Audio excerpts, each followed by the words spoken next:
불지르는 북한 풍선, 억대 피해 속수무책, 곳곳에 화재로 이어졌다는데 함께 보시죠.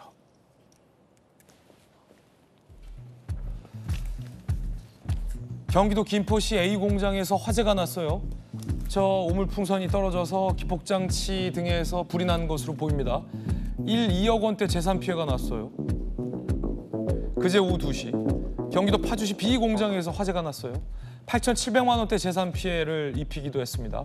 북한의 오물풍선 기폭장치 추정 물체가 저렇게 발견되기도 했습니다. 김포에서도 파주에서도 요즘 뭐 불이 꽤 붙었어요. 까만 연기가 상당히 좀 많이 나는 걸로 봐서는 이게 자칫 잘못해서 큰 화재 피해로도 이어질 수가 있거든요. 만약에 저게 사람이 많이 살고 있는 주택가나 호텔 아니면 연립주택, 빌라 등에 떨어졌다면 얼마 전에 한 호텔 화재 그리고 얼마 전에 한 주택 화재로 사람의 생명을 잃는 큰 사고도 있었습니다. 그래서 그만큼 우리 주민들, 국민들의 이 화재로 인한 포비아가 있는 상황에서 이제도 북한 오물풍선으로 인한 화재까지 우리 국민들이 신경을 써야 하나라는 생각도 듭니다. 아니 김관섭 변호사님, 네. 전기차 화재도 무서운데 북한 오물풍선 화재까지 지금 우리 국민들이 걱정해야 됩니까? 이거 어떻게 안 됩니까? 사실 이제 오물풍선이 넘어왔을 때 굉장히 지저분한 이제 쓰레기다 이제 그런 생각을 했었잖아요. 그런데 저희 이제 한 발 더 나가서 아마 이제 기폭장치를 다루는 이유 자체가 공중에서 어떤 폭발을 시켜서 오물을 이제 투하시키려고 하는 것 같아요.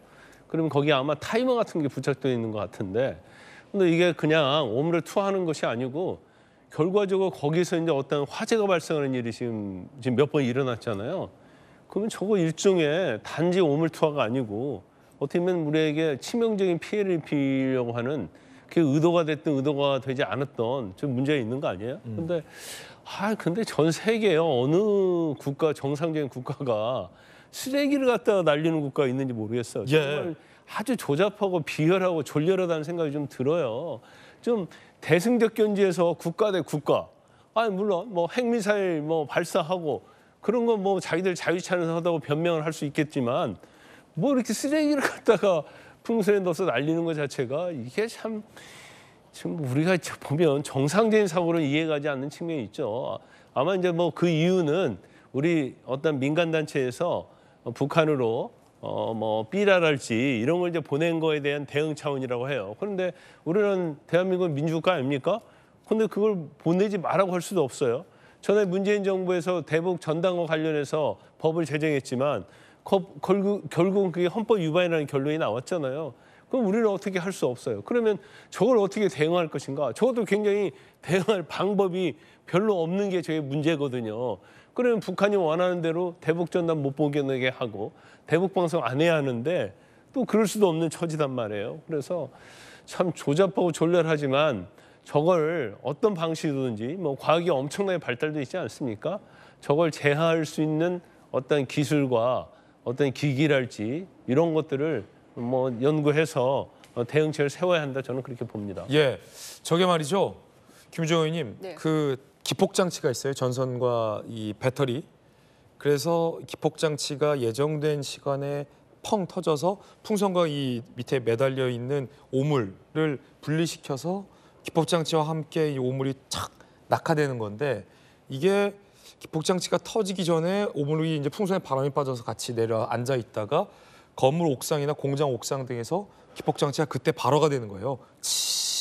그러면은 그 붙어 있는 순간적인 스파크가 이 붙어 있는 쓰레기에 불이 붙는 거죠. 그렇죠. 그러면 비닐과 쓰레기가 다량으로 들어가 있기 때문에 그것도 건조된 바로 거기서 이제 그 자체가 이제 불이 되는 거죠. 그러면 이 불씨와 불꽃이 건물에 옮겨 붙어서 조금 전에 보셨듯이 공장 지붕에 이 까만 연기가 올라가는 화재로 이어지는 건데, 이 북한이 의도했든 의도하지 않았든 이 의외에 우리에게 타격이 되고 있어요.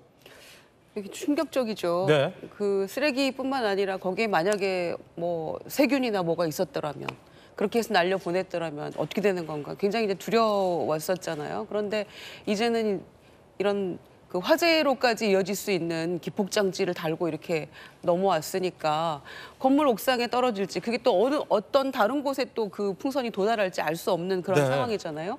그러면은 그 화재가 났을 때 주변에 또 어떤 인화 물질이 있느냐에 따라서 그게 굉장히 더 커질 수도 있는 거고 굉장히 심각한 상황으로 번져가고 있다. 과거 그 무인기 같은 게 그 대통령실 상공도 지나가고 이랬었는데 풍선도 또 인근에 떨어지기도 했잖아요. 그랬을 경우에 정말 안보에 심각한 위협이기 때문에 우리의 일상도 침해를 받고 안보도 위협받고 이런 거에 대한 정부의 대책은 과연 무엇인가. 속수무책인 것 같은 생각이 들어서 조금 답답하고요. 그래서 대통령이 힘에 의한 평화를 굉장히 강조를 하셨는데 결국 지금 우리가 얻는 것은 어물풍선이나 이런 것들이어서 계속해서 이 강력한 대응만이 과연 답인가 여기에 대해서도 좀 심각하게 생각을 했으면 좋겠고요. 뭐 북한의 저런 행태에 대해서는 마땅히 규탄하고 비판을 동시에 하면서도 정부가 마냥 이렇게 답 없이 당하고만 있을 것인가 여기에 대한 대책도 아울러 강구해야 될 것 같습니다. 예. 자, 그런가 하면 북한 매체들이 조금 전 김정은의 발언을 보도했습니다. 김정은이 핵무기의 기하급수적인 확대를 관철시켜야 한다라며 핵무기를 점점점 늘려야 되는 거에 집중을 해야 한다라는 메시지를 밝혔다고 북한 매체들이 보도를 조금 전 했습니다. 오물풍선에서 끝내지 않겠다라는 북한 김정은의 어떤 도발 의도로도 풀이가 됩니다. 경계해야겠습니다.